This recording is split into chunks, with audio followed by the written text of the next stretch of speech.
Graça e paz.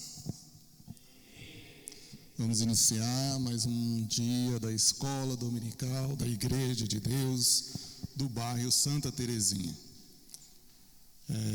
Vamos iniciar então fazendo a nossa oração, como costumeiro, pedindo a Deus que nos abençoe nessa manhã. Senhor nosso Deus e Pai, nós te convidamos, Senhor, a fazer parte dessa ministração que hoje será feita aqui, Senhor, nesta igreja. Nós pedimos que o Senhor nos abençoe, que o Senhor nos oriente, que o Senhor nos conduza, Senhor, espiritualmente, que o Senhor nos revele a Tua vontade, o Teu querer. Viemos aqui para aprender de Ti. E para isso, Senhor, nós colocamos o nosso coração aberto para que a Tua mensagem nele entre. E a nossa mente possa entender, compreender todas as palavras, compreender o sentido. E principalmente, Senhor, que nós possamos aceitar essa verdade como uma verdade absoluta, para que nós possamos praticar aquilo que o Senhor nos ensina. Que possamos revelar, entender o Teu querer e a Tua vontade. Pai, abençoa-nos. Nós te convidamos a fazer parte deste culto e dessa manhã aqui na Escola Bíblica Dominical. Pois tudo que fazemos, Senhor, é cultuar o Teu nome. Bendito seja, hoje e sempre. Amém. Louvemos ao Senhor.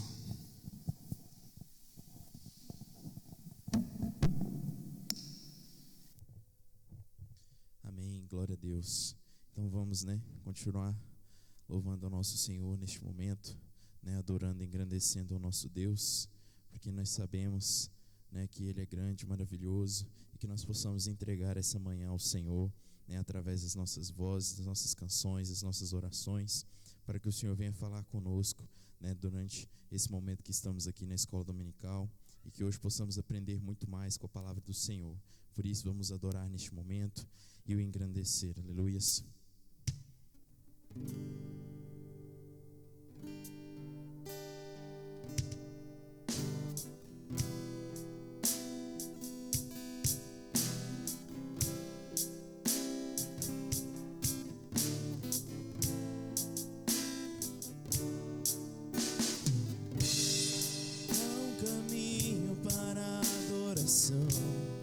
Há uma porta que tem que se abrir os meus olhos espirituais, para que eu possa ver. Há uma semente que tem que brotar, existem vontades que tem que morrer para o mundo e viver para Deus. Eu adorar a Deus, viver no seu altar, adorar a Deus e me entregar, adorar a Deus, viver no seu altar, adorar a Deus.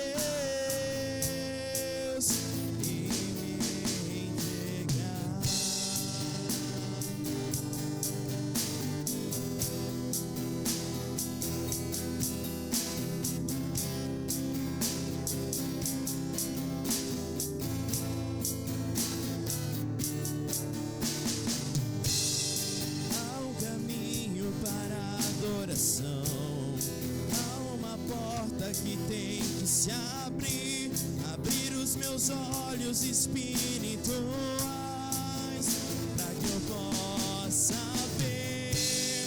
Há uma semente que tem que brotar, existem vontades que tem que morrer para o mundo e viver para Deus. Eu adorar a Deus, viver no seu altar,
está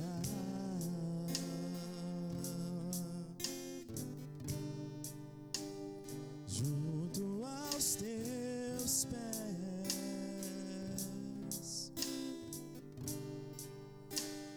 pois prazer maior não há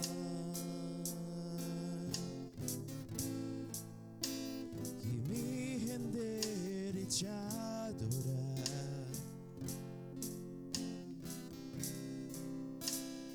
Tudo que há em mim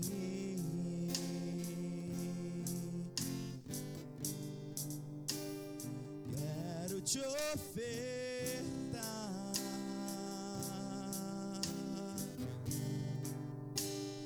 mas ainda é pouco, eu sei.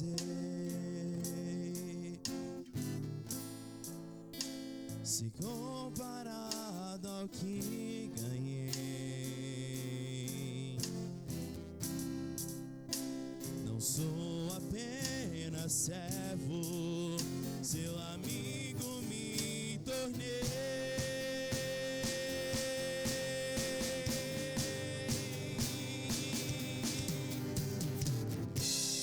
Te louvarei,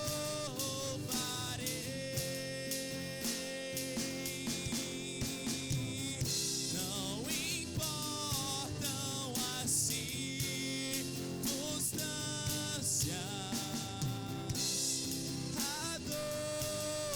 adorarei somente a ti, Jesus.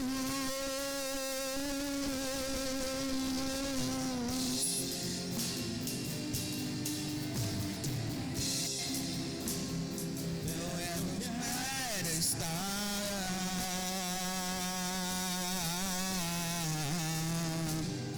junto aos seus pés,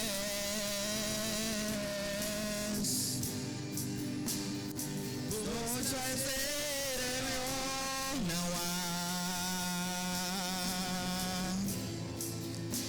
e com entender nos adorar.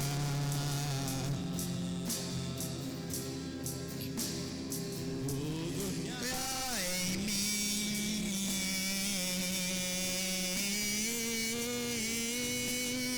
quero te ofertar,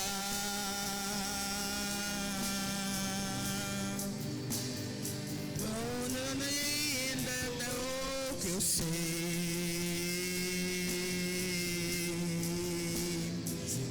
Camarada, ainda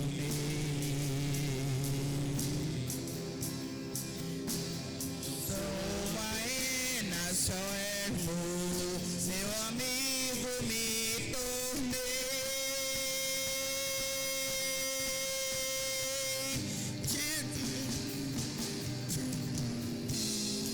Te louvarei,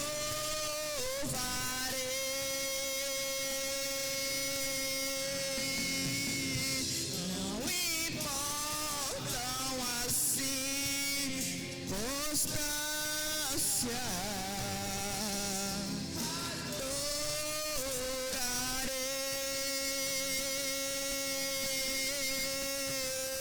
somente a ti, Jesus.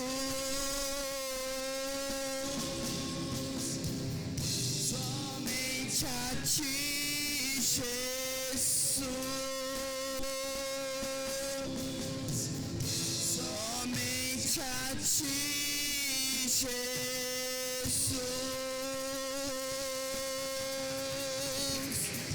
Aleluia.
Amém, glória a Deus. Eu agradeço a Deus a oportunidade de podermos mais uma vez refletir sobre a palavra de Deus, estudar, disponibilizar esse momento para a palavra de Deus. A palavra de Deus, no Salmos 119, ela diz que lâmpada para os meus pés e luz para os meus caminhos. Portanto, quando a gente observa que a palavra de Deus ela é luz para os meus caminhos, e que a gente ouve que a palavra de Deus é lâmpada para os meus pés, eu retomo aqui dois dos significados principais da palavra pecado. A palavra pecado, lá na sua origem, na sua formação, ela tem dois significados principais. O primeiro significado é errar o alvo. Pecado significa errar o alvo.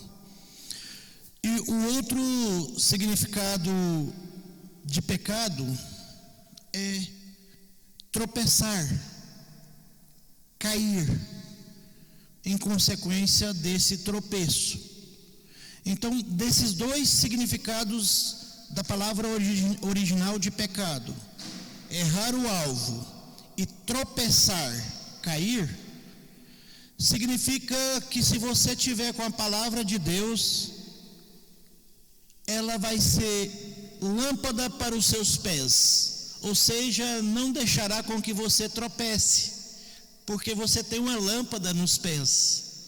E ela também não vai deixar que você erre o alvo, que você erre o caminho, que você entre num descaminho, porque a palavra de Deus, ela vai iluminar o seu caminho. Portanto, a palavra de Deus, ela é um grande antídoto contra o pecado. Portanto, se eu leio, se eu estudo, se eu reflito na palavra de Deus, eu tenho grandes aprendizados. E o maior aprendizado da palavra de Deus é a construção, a constituição da minha sabedoria espiritual. E em Provérbios eu vou ler que a maior sabedoria, o princípio da sabedoria é o temor a Deus. Portanto, nós temos que a palavra de Deus, ela nos ensina, ela nos capacita, ela nos ilumina para que a gente possa chegar até o trono de Deus. Eu gostaria de convidar os irmãos para que a gente pudesse ler lá em 1 Samuel,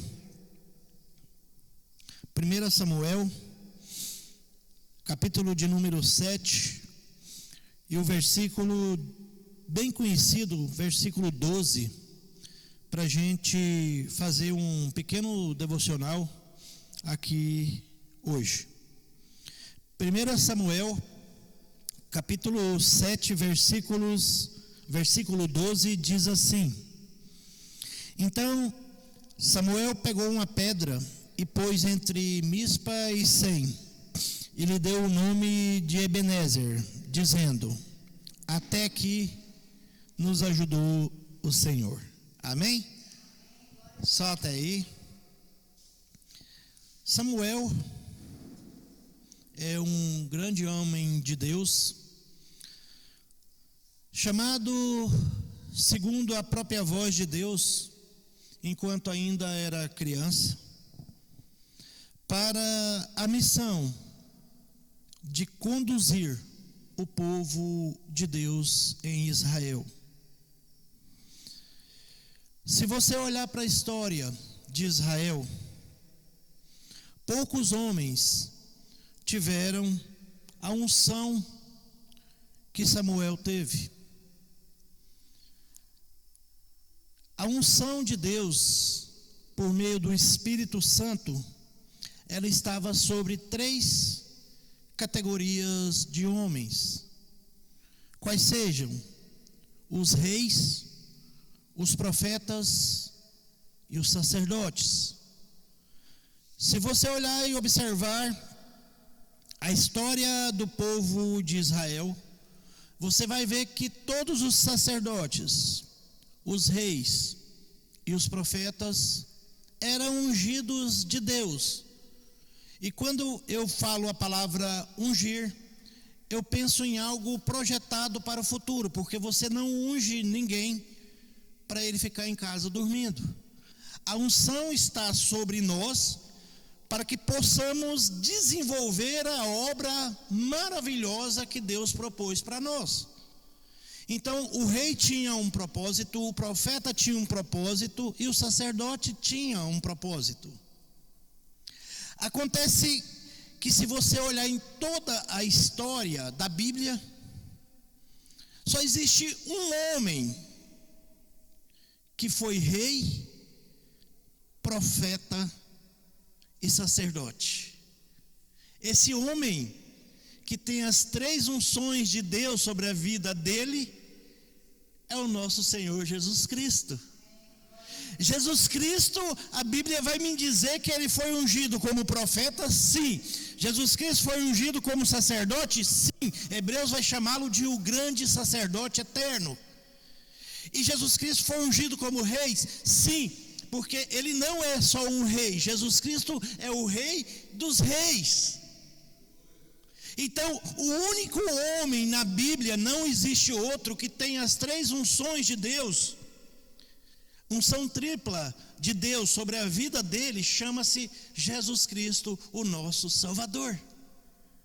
Acontece que quando você olha para a Bíblia, você tem alguns homens que foram ungidos como sacerdotes, outros homens que foram ungidos como reis, outros homens que foram ungidos como profetas, mas nenhum deles teve a unção 3 vezes sobre, igual Cristo teve. Só que quando eu olho para o profeta Samuel foi um homem que conseguiu aproximar-se muito dessas 3 unções. Se não, vejamos, Samuel é um profeta? Sim. Samuel é um sacerdote? Sim.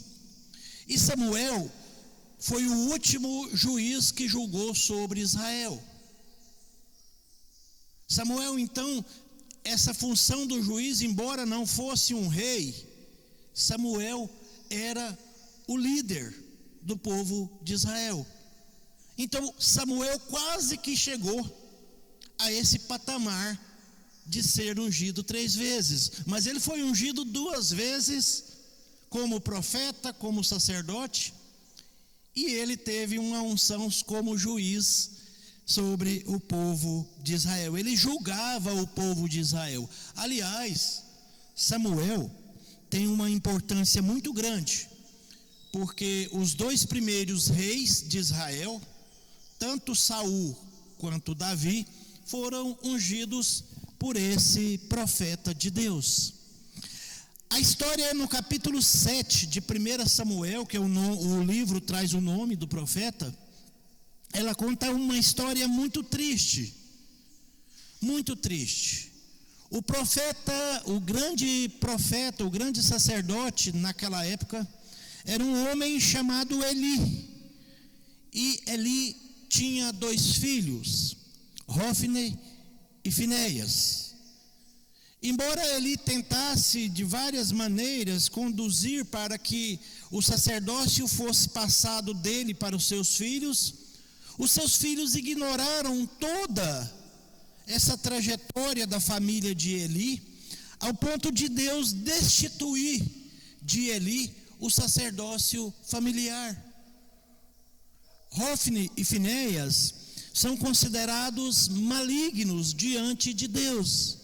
E muitas eram as transgressões desses 2 filhos do grande sacerdote Eli junto ao templo de Deus.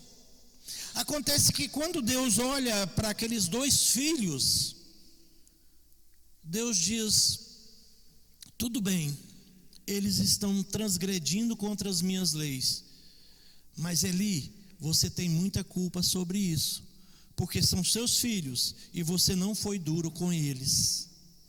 E aí eu trago para os nossos dias hoje, pastora, quando a gente deixa os filhos fazerem o que querem, é imputado ao pai e à mãe a responsabilidade pelo que os filhos fazem espiritualmente. É, portanto, nos colocarmos como sacerdotes da nossa própria casa, sacerdotisas da nossa própria casa, e levar os nossos filhos ao conhecimento da palavra e a seguir a palavra de Deus. Porque Eli pagou pela responsabilidade de não educar os seus filhos e ser duro com os seus filhos enquanto podia. Então Deus imputa a Eli a responsabilidade das transgressões e dos pecados de Hofni e Finéias, os seus 2 filhos.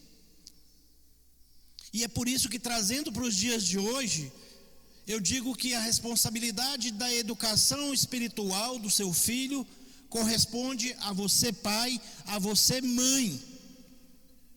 Porque vai ser cobrado de você, pai, vai ser cobrado de você, mãe, tudo aquilo que o seu filho fez ou deixou de fazer espiritualmente, quando você não foi duro com eles para trazê-los até a palavra de Deus, ao conhecimento dessa sabedoria. E se lá no início a gente está falando que o pecado é falta do conhecimento da palavra de Deus, porque a palavra de Deus é luz para os caminhos e a palavra de Deus é lâmpada para os pés, não ensinar a palavra de Deus a seus filhos é uma falta de responsabilidade espiritual do pai e da mãe. E é por isso que Eli, o pai dos 2 sacerdotes, Hofni e Finéias, é chamado a atenção por Deus e tem uma advertência e tem uma penalidade. E a grande advertência de Deus para Eli vem por meio de Samuel, que diz que tirará dele o sacerdócio familiar. E ali terminaria o sacerdócio de Eli e começaria então um novo sacerdócio de uma nova família. Não era mais a família de Eli que iria conduzir sacerdotalmente o povo de Israel, e sim agora por parte de Samuel, que é chamado ainda pequeno por Deus. E é Deus que vai chamar Samuel. Inclusive o nome Samuel vem de chamar, que é escutar. E é por isso que a gente vai ver lá na Torá, lá no Pentateuco, a palavra chamar Israel, que significa ouça, ó Israel, quando Deus está falando do maior dos mandamentos, que é amar a Deus sobre todas as coisas. É por isso que a palavra chamar é usada lá. Então chamar é ouvido de Deus.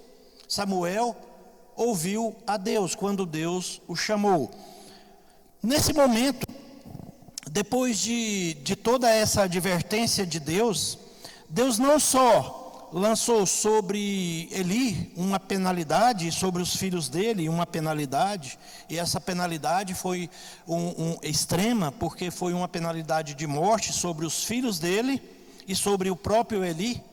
Eli já era um homem forte, bem rechonchudo, né, como se dizem assim, e quando ele ficou sabendo que os 2 filhos dele foram mortos na guerra contra os filisteus, ele estava sentado numa cadeira, ele já estava bem velho já, ele estava um pouco cego, e ele estava sentado numa cadeira, ele cai para trás, bate a cabeça no chão e morre. Então nós temos a morte dos 2 filhos de Eli, e ao mesmo tempo, quando chega a notícia para ele que os filisteus haviam tomado a arca da aliança e matado os 2 filhos dele, ele cai e ele também morre. E um dos filhos de Eli, ele tem uma mulher, ele deixa uma mulher que estava grávida, e essa mulher dá à luz ao mesmo tempo. Então ali naquela confusão toda, naquele tumulto, naquela turbulência toda, da arca de Deus indo embora com os filisteus,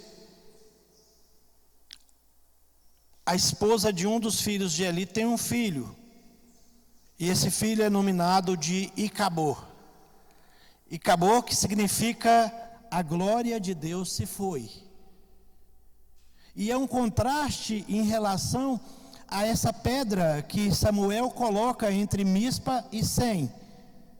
Porque quando Samuel coloca a pedra entre Mispa e Sem, o povo de Deus havia lutado contra os filisteus, e Samuel agora, como na qualidade do profeta de Deus, ele se coloca na intercessão entre o povo de Deus e o próprio Deus, e clama, e oferece holocausto, e coloca-se de jejum, e o povo jejua a Deus, e Deus ouve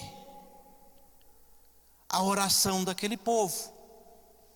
Então os filisteus, que prevaleciam sobre os israelitas, se aproximam, e o povo teme, e o povo chega para Samuel e diz: ora para nós, clama a Deus por nós, porque o povo sabe que Deus vai tirá-los daquela confusão, vai tirá-los daquela guerra, vai tirá-los daquela batalha. Então o povo de Deus chega para Samuel e diz: ora por nós, clama por nós. E é isso que acontece quando Samuel clama a Deus. Os filisteus, que eram o povo dono da manufatura do bronze, do aço, era um dos poucos povos antigos que conseguiam fazer as lanças, os escudos.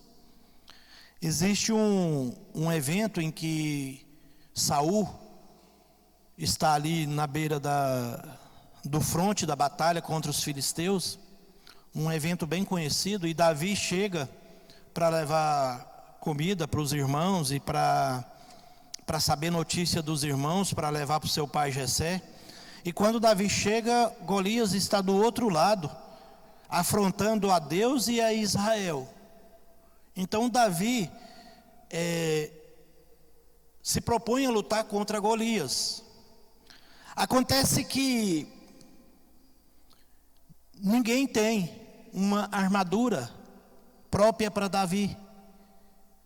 E então Saul propõe para Davi que use a armadura dele, porque na verdade alguns poucos do exército israelita tinham acesso a uma lança e a um escudo, e aquela armadura também feita ali de metais. Por quê? Porque os filisteus dominavam essa indústria, essa tecnologia. Sim, essa tecnologia de se fazer lanças, escudos, armaduras, eram dos filisteus. E eles não vendiam para qualquer povo. Inclusive não vendiam em grande escala para os israelitas, porque eram vizinhos. Se eu vender para os israelitas, eles vão dominar sobre nós. Então os filisteus que tinham esse domínio, eles falavam: nós podemos até vender para vocês, mas nós vamos vender uma meia dúzia aí de armadura, de lança, de escudo. Mais do que isso nós não vendemos não. Então os israelitas compravam alguns poucos desses armamentos, dessa indumentária bélica, né, de guerra. E então foi por isso que Saul ofereceu a armadura dele para Davi, porque realmente não se tinha mais armaduras no exército de Israel. E por esse motivo de ter um filisteu bem armado e um israelita lutando com algumas armas não bem próprias para a guerra, é que o filisteu sempre chegava à frente, sempre prevalecia. Só que não contavam com uma simples situação. A arma maior, aquela que vence todas as guerras, estava do lado dos israelitas, que é o Deus dos exércitos. Não havia bronze, não havia aço, não havia ferro, não havia armadura, não havia lança, não havia escudo, mas havia o Deus dos exércitos que lutava por eles. E quando Samuel coloca a pedra Ebenezer entre Sem e Mispa, Ebenezer significa pedra da ajuda. Significa um contraste entre a glória de Deus que se foi e a ajuda de Deus. E eu gostaria de começar com esse devocional para dizer para vocês que nós estamos vivendo tempos de batalhas. E o Apocalipse aponta para essas batalhas. E nós temos aqui duas situações. Uma situação de Cabor, onde a glória de Deus se foi. E nós temos uma situação de Ebenezer, em que Deus até aqui nos ajudou. E essa constatação de que Deus até aqui nos ajudou, significa que daqui para frente também Ele vai nos ajudar. É uma promessa também. E nesses tempos difíceis de batalha, de guerra, de doença, de muitas dificuldades da nossa condição humana aqui na terra, Apocalipse vai dizer que se os tempos não fossem abreviados, até os escolhidos se perderiam. Tamanha seria a dificuldade da vivência aqui na terra. Então, quando Samuel ora a Deus e os filisteus são vencidos, ele faz uma constatação que ela projeta o passado, o presente e o futuro. Qual seja, Samuel 7:12, até que nos ajudou o Senhor. Porque, irmãos e irmãs, se o Senhor ajudou até aqui, com certeza Ele nos ajudará até o final. Basta que tenhamos perseverança na sua palavra. Nós temos aqui uma situação de que já aconteceu, do Senhor nos ajudar. Embora o verbo esteja aqui no passado,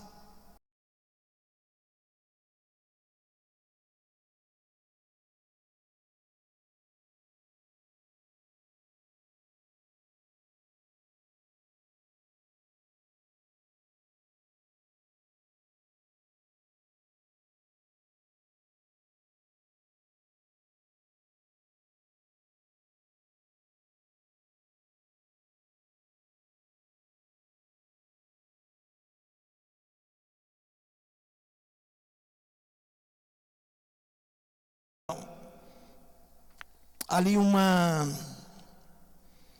questão de dispersar, ela significa que Deus está dizendo: ninguém mexe com o meu povo,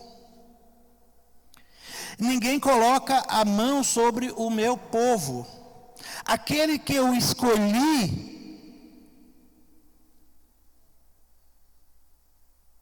Essa promessa não é só para os israelitas não, tá? Meu povo somos nós aqui. Aquele que eu escolhi, ninguém amaldiçoa.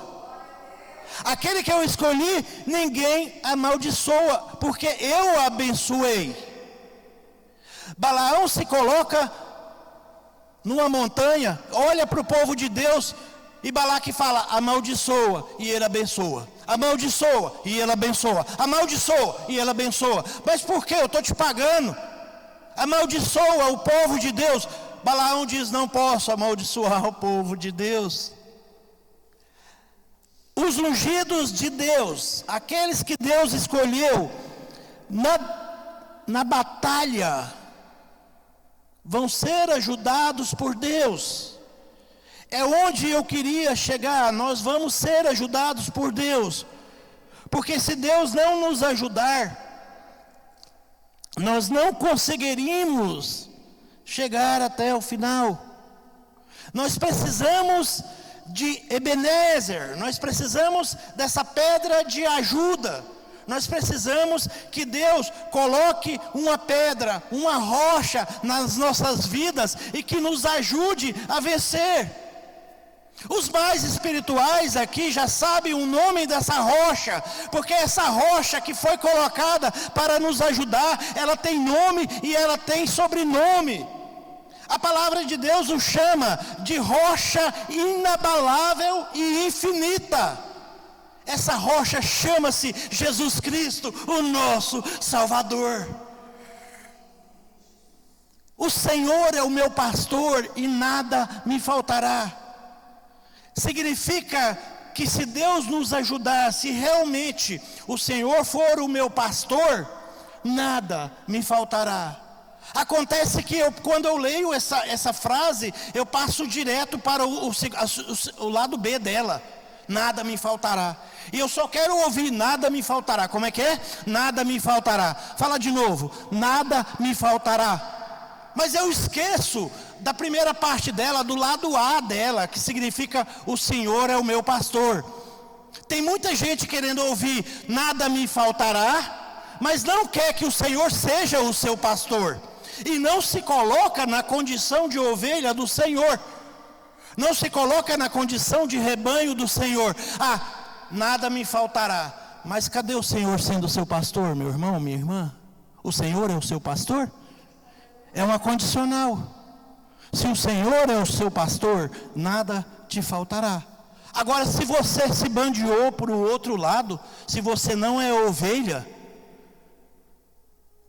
aí o Senhor não é o seu pastor, mas não. O Senhor é o pastor das ovelhas dele. E lá no Evangelho de João, ele vai dizer que as ovelhas ouvem e conhecem a sua voz. Então, se você não é ovelha do pastoreio de Jesus Cristo, você não pode dizer, nada me faltará. Porque você não cumpriu com a primeira parte da frase, do verso, do Salmo de número 23. E nessa perspectiva de separar o Icabô, que é a glória de Deus que se foi, o Ebenezer, Deus nos ajudou até aqui e vai ajudar daqui para frente. Na perspectiva de separar as ovelhas do pastoreio de Cristo, daquelas que não são ovelhas de Cristo, é que a gente entra no estudo dos 3 ais. Os 3 ais de Apocalipse 9. No Apocalipse 8, capítulo 8, quando está terminando ali nos últimos versículos, versículo de número 13, então vi e ouvi uma águia, que voando pelo meio do céu dizia com voz forte, ai, ai, ai. Ai dos que moram na terra, por causa do som das outras trombetas, que os 3 anjos ainda vão tocar. O capítulo 8 termina com essa indicação de que as 4 trombetas foram tocadas. Agora restam mais 3 trombetas. E eu queria só fazer uma advertência. Quando a gente lê Apocalipse, a gente pensa, é um processo histórico ou é um processo que acontece já? Irmãos, eu vim pensando isso hoje. Carece muito de mais estudo, de aprofundamento. Mas vocês acreditam comigo que algumas trombetas já foram tocadas? Porque isso aqui não é um processo que vai acontecer no futuro.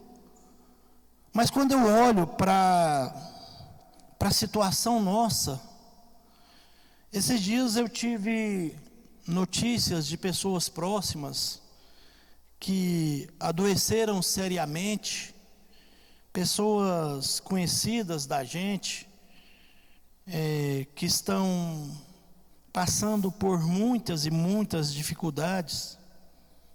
E aí eu fico imaginando essa aplicabilidade dos toques da trombeta sobre a terra, sobre a humanidade, e eu fico imaginando até que ponto isso aqui é uma projeção futura, ou se isso já vem através dos tempos acontecendo. E aqui eu trago uma boa notícia para nós. Esses 3 ais, é o resultado de um juízo de Deus sobre os ímpios. Porque se o Senhor é meu pastor, eu não vou ter esse juízo aqui. Se o Senhor é o pastor da minha vida, se eu me entreguei a Jesus Cristo, e se eu me coloquei dentro do senhorio dele, esse juízo aqui não é para mim. Então isso me conforta e me traz a ideia de um Deus extremamente misericordioso. Porque o juízo não será sobre os que amam a Deus, mas o juízo será sobre aqueles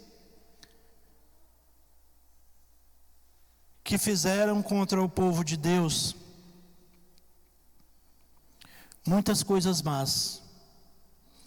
Porque não sei se os irmãos lembram, mas lá anteriormente, nos capítulos anteriores de Apocalipse, alguns dos ungidos de Deus estão sob o altar de Deus clamando: até quando, Senhor? Até quando fará justiça? E a palavra de Deus chama aqueles ali dos mártires, aqueles que morreram pelo Evangelho. E quando Deus derrama sobre a terra os seus juízos, Ele está ouvindo o clamor daqueles que pediram justiça. Então essa justiça, esse juízo, esse julgamento de Deus em Apocalipse, ele não serve para nós que estamos em Cristo. Ele serve para aqueles que se oporam, aqueles que se opuseram à palavra de Deus. E por se colocarem contra a palavra de Deus, eles merecem esse juízo. O livro de Judas, se alguém quiser se situar, é o livro antes de Apocalipse. Ou seja, ele é o livro de número 65 da Bíblia. Ele está logo ali antes de Apocalipse. E Judas vai dizer, lá no seu versículo 14, e aqui também fica a dica, porque em Judas a gente não fala de capítulo, porque ele não tem capítulos, tá? Ele só tem versículos, porque não tem mais de um capítulo.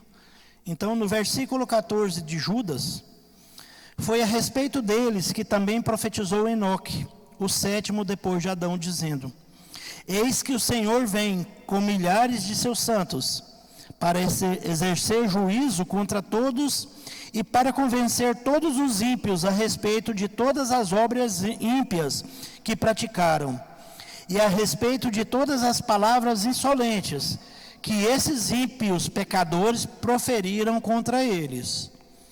Esses tais são murmuradores, pessoas descontentes que andam segundo as suas paixões.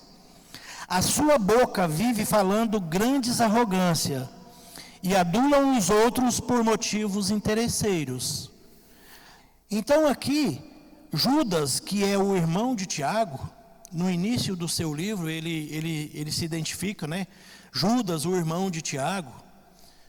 E o Tiago, primeiro papa da igreja, primeiro grande sacerdote da igreja de Cristo, depois de Cristo, né? Tiago, inclusive, que tem uma contenda, e ele é o responsável para julgar essa contenda. Então o primeiro concílio que a igreja faz é o concílio de Jerusalém. E esse Judas, lá no início do seu livro, no primeiro versículo, ele diz: Judas, irmão de Tiago.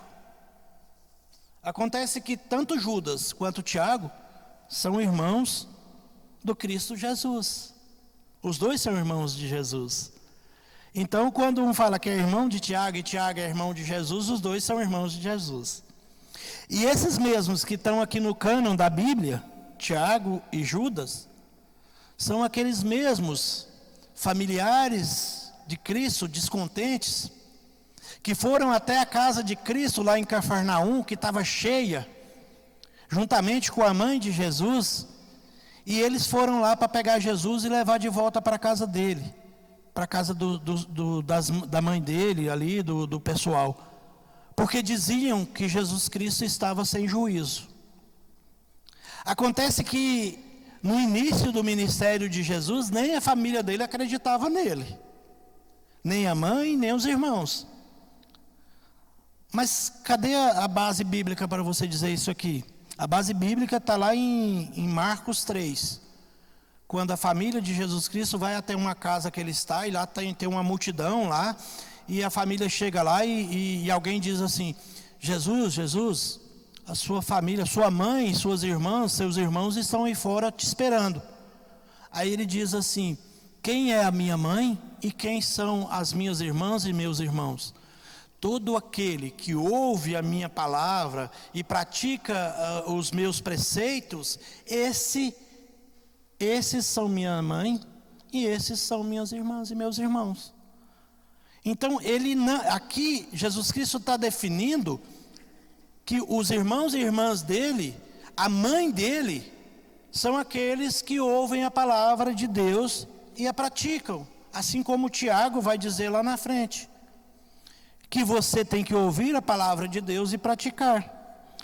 Lá em Romanos, capítulo de número 1, versículo 18, a ira de Deus se revela do céu contra toda a impiedade e injustiça dos seres humanos, que por meio da sua injustiça suprimem a verdade, pois o que se pode acontecer a respeito de Deus é manifesto entre eles, porque Deus lhes manifestou.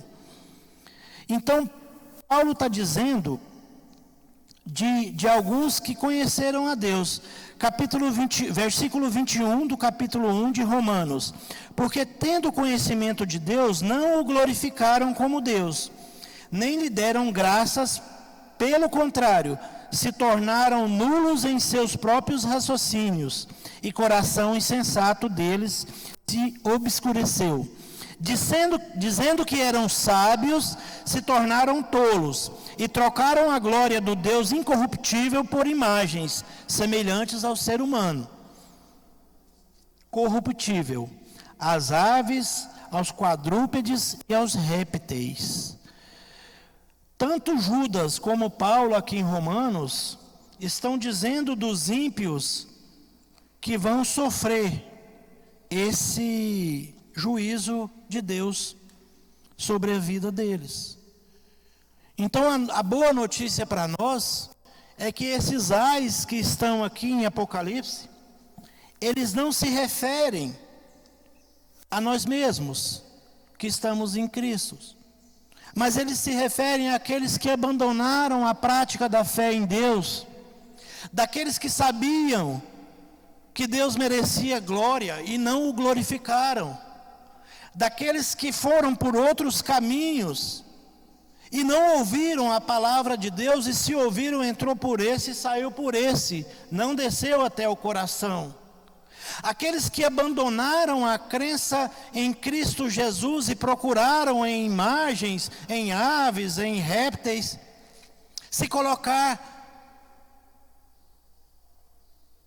em louvor pelas coisas que não estão em Cristo. Aqueles que idolatraram, aqueles que se deixaram levar pelas paixões da era atual ou do mundo atual. Esses são os ímpios que sofrerão o juízo de Deus. Esses são os ímpios que sofrerão os toques da quinta, da sexta e da sétima trombeta, que são os 3 ais de Apocalipse. Então, o capítulo 9 de Apocalipse, ele começa com a quinta trombeta tocando. O quinto anjo tocou a trombeta, e viu uma estrela que tinha caído do céu sobre a terra. E lhe foi dada a chave do poço do abismo. Ela abriu o poço do abismo e dele saiu fumaça, como fumaça de uma grande fornalha. E o sol e o ar se escureceram com a fumaça saída do poço. Também da fumaça saíram gafanhotos para a terra. E lhe foi dado poder como o poder de quem tem os escorpiões da terra. E lhes foi dito que não causasse dano à erva da terra, nem a qualquer coisa verde, nem a árvore alguma. E tão somente as pessoas que não têm o selo de Deus na testa. Glória a Deus. Aqui está a separação daqueles que têm o selo de Deus na testa e aqueles que não têm o selo de Deus na testa. Efésios, quando Paulo está escrevendo aos Efésios, lá no início do seu livro, ele fala assim: vocês ouviram o Evangelho e creram nesse Evangelho da verdade, e por isso foram selados com o Espírito Santo de Deus. A palavra selo aqui significa posse, significa decreto. Antigamente, o rei pegava o seu anel e fazia o decreto e depois colocava o seu anel numa espécie de tinta e selava aquele decreto. Então, quando eu vejo a palavra selo aqui, a palavra selo quer dizer que o Deus Pai Todo-Poderoso nos selou com o Espírito Santo de Deus. E o selo significa: eu tenho posse de você. E o selo significa: você faz parte do meu rebanho.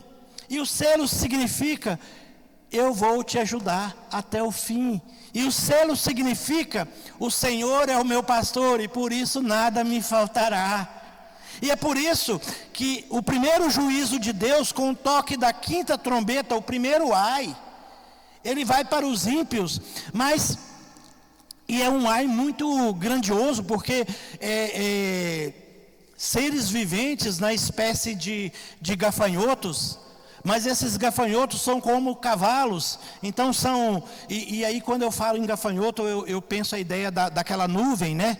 De muitos e muitos, milhares e milhares e milhares chegando. Mas só que esses gafanhotos não são gafanhotos comuns. A esses gafanhotos foi dado o poder do escorpião.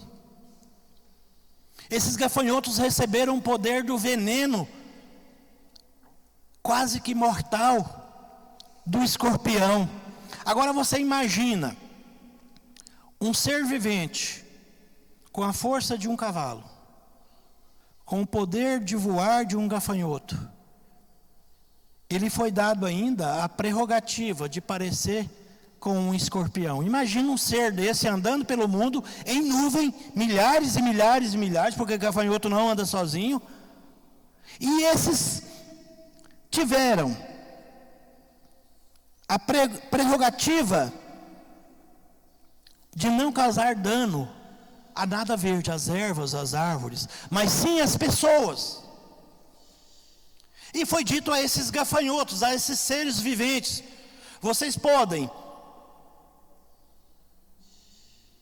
colocar do seu veneno, colocar das suas garras, vocês podem abater pessoas, mas só que vocês não vão chegar perto daquelas que têm o selo do Espírito Santo de Deus na testa.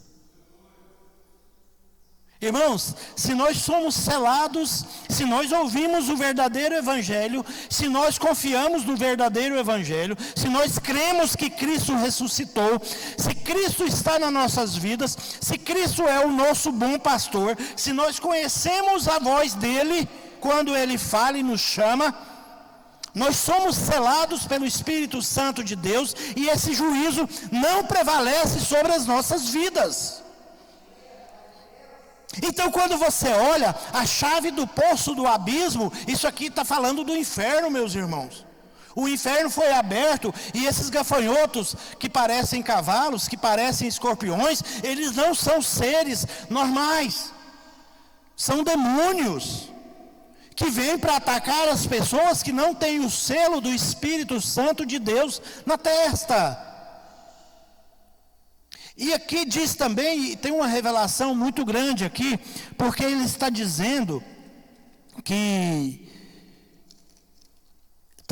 aqui que a chave do abismo foi dada. A revelação é que o demônio, Satanás, ele não tem poder nem sobre a chave da casa dele, do inferno. Ele não tem poder nem sobre aquilo que está sobre a sua responsabilidade. Porque a chave foi dada. E numa das cartas, quando Cristo está escrevendo as cartas para as igrejas, ele fala que ele é o dono das chaves. Então é por isso que aqui em Apocalipse 9 nós vamos ver a expressão: foi dada a chave do poço do abismo. Por que foi dada? Porque não era dele. E aqui a revelação é que Deus está no controle de tudo. Deus não está no controle só do que existe no céu e na terra. Deus está no controle daquilo que existe debaixo da terra também. Tanto que aquilo que está debaixo da terra, as potestades, os espíritos malignos, eles se submetem ao poder e à glória de Deus. Tanto que eles já foram julgados. E só se espera o final de todos esses eventos para que eles, a besta, o falso profeta e toda a casa deles seja jogada num lugar pior ainda, que é o lago de fogo. Então já existe um julgamento antes da fundação do mundo para esses que abandonaram a sua fé, que vendo que Deus tinha glória, não o glorificaram. Porque a questão aqui, meus irmãos e minhas irmãs, está em dar glória a Deus. E eu ligo isso aqui muito à questão do adorar a Deus, do louvar a Deus.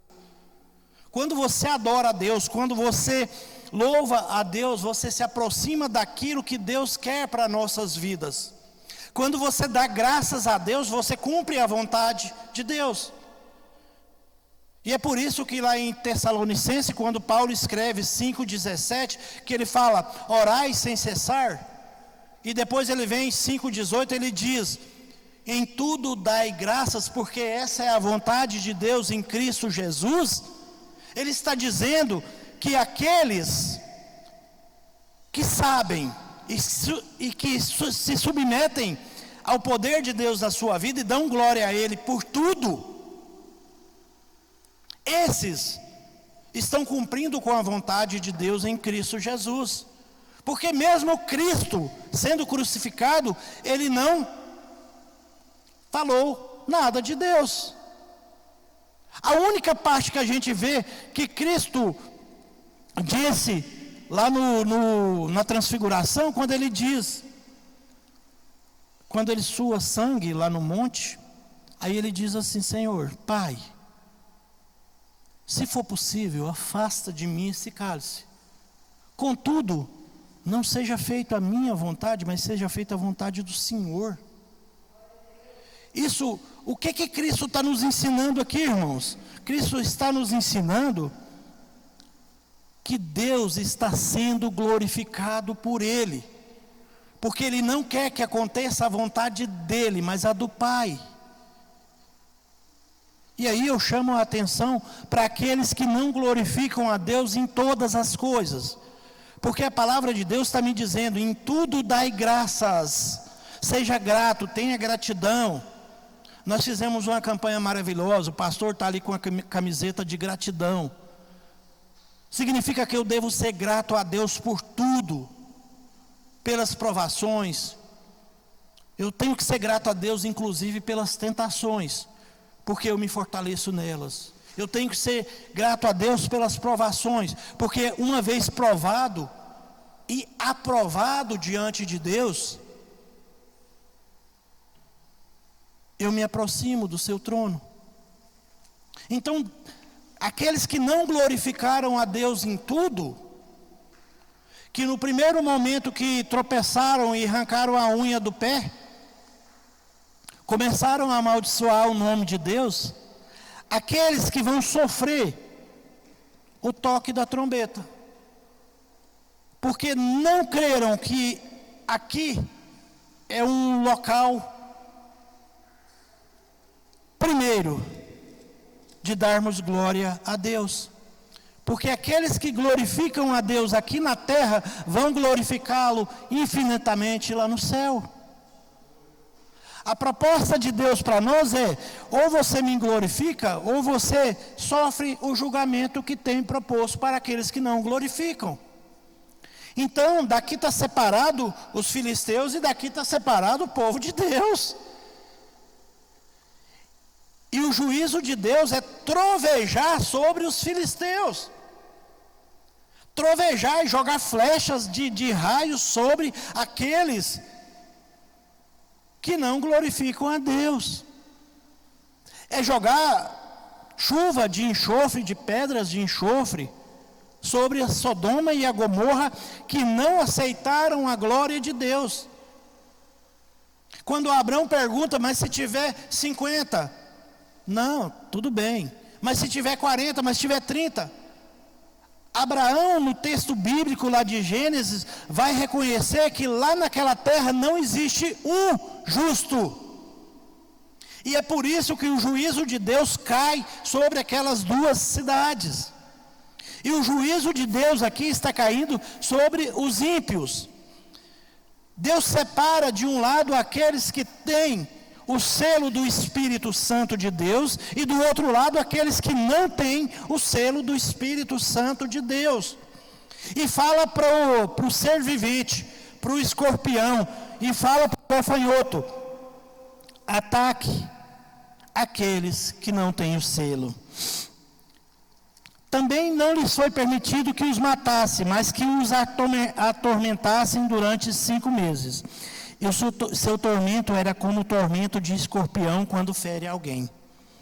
Naqueles dias, as pessoas buscarão a morte e não a encontrarão.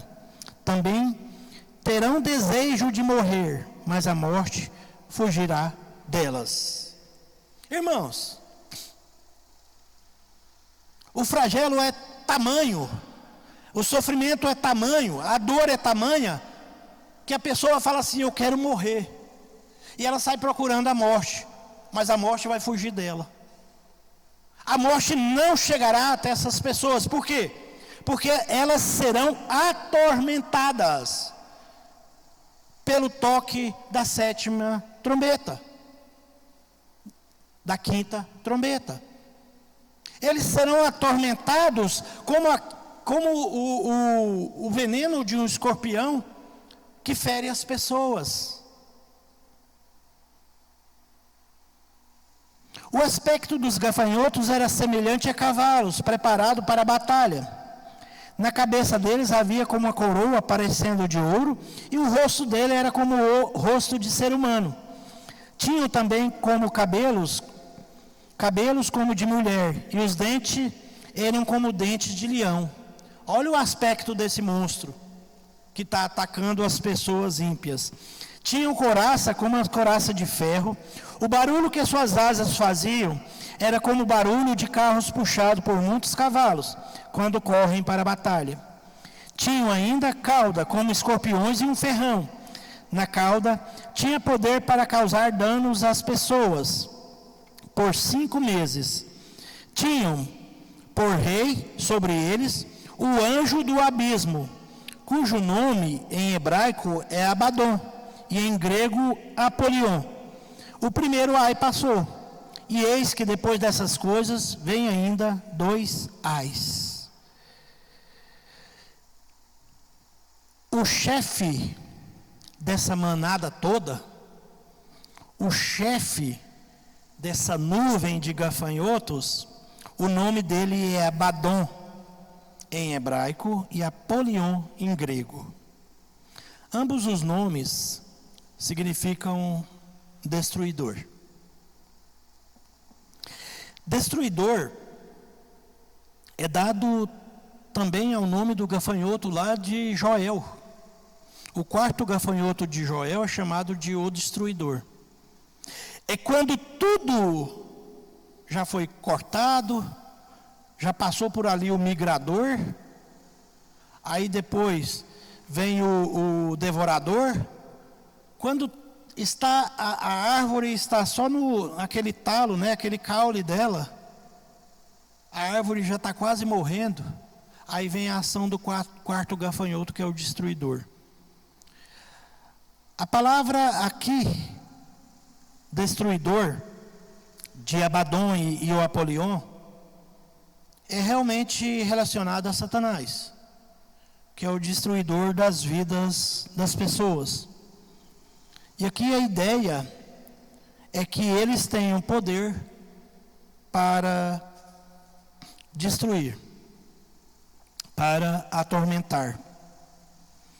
E quando passa o primeiro ai, o livro aponta para os outros dois, porque ainda tem dois. Foi sofrimento demais aqui, concorda, irmão? Só que ainda tem mais sofrimentos. E o sexto anjo tocou a trombeta e ouviu uma voz que vinha das quatro pontas do altar de ouro que se encontra na presença de Deus, dizendo: um sexto anjo, solte os quatro anjos que estão amarrados junto ao grande rio Eufrates. Então foram soltos os quatro anjos que se achavam preparados para a hora, o dia, o mês e o ano, para que matassem a terça parte da humanidade. O número do exército da cavalaria era de 20.000 vezes 10 milhares. Eu ouvi o seu número.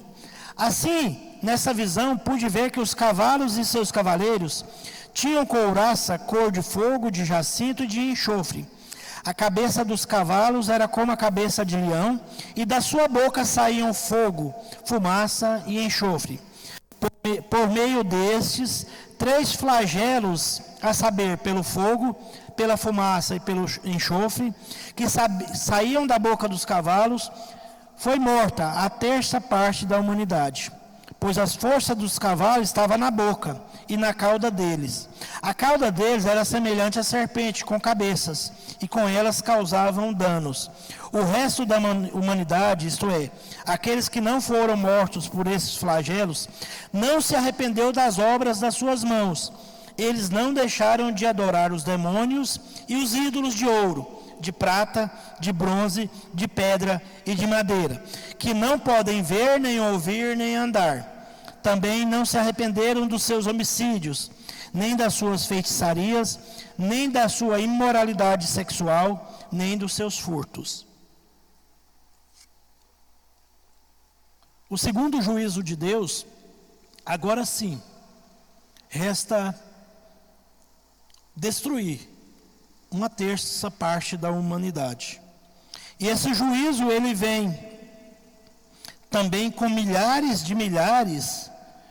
de cavalos e seus cavaleiros, e esses cavalos soltam pela boca algo como fumaça misturada com fogo e com enxofre. E o juízo de Deus sobre os ímpios se cumpre aqui na sexta trombeta, agora sim, matando terça parte da humanidade. Aqueles ali que sofreram o dano da quinta trombeta, muitos deles agora estão sobre o flagelo, mas mesmo assim a palavra de Deus diz que eles não arrependeram. Lembra do texto de Judas e do texto de Romanos, lá no início, quando a gente leu? São aqueles que, vendo que Deus tinha glória, não glorificaram. Esses são ímpios. Esses são aqueles que ainda adoram demônio, que ainda adoram ídolos, que ainda não se arrependeram dos homicídios, das feitiçarias, da imoralidade sexual e dos furtos. Esses devem se preparar para o próximo ai, o toque da sétima trombeta, que se cumprirá a partir do capítulo 11 de Apocalipse, que já é um prelúdio para o final. Já a 7ª trombeta indica já uma conclusão daquilo que vem para terminar com o juízo final de Deus sobre a terra. É chamado de juízo final porque quando ele acontece, todos os outros juízos já aconteceram sobre a terra. Amém? Então, no próximo estudo, a gente vai continuar essa aventura sobre o livro de Apocalipse, um livro que tem ali suas singularidades, um livro que tem muita simbologia, mas um livro maravilhoso de se ler e de se apegar nas suas promessas, de se apegar na sua sabedoria e principalmente, sobretudo, se apegar na sua revelação, pois o próprio nome Apocalipse significa revelação, e essa revelação é uma revelação de Deus para nós que temos o selo de Deus nas nossas testas. Amém? Eu agradeço a oportunidade no nome de Jesus.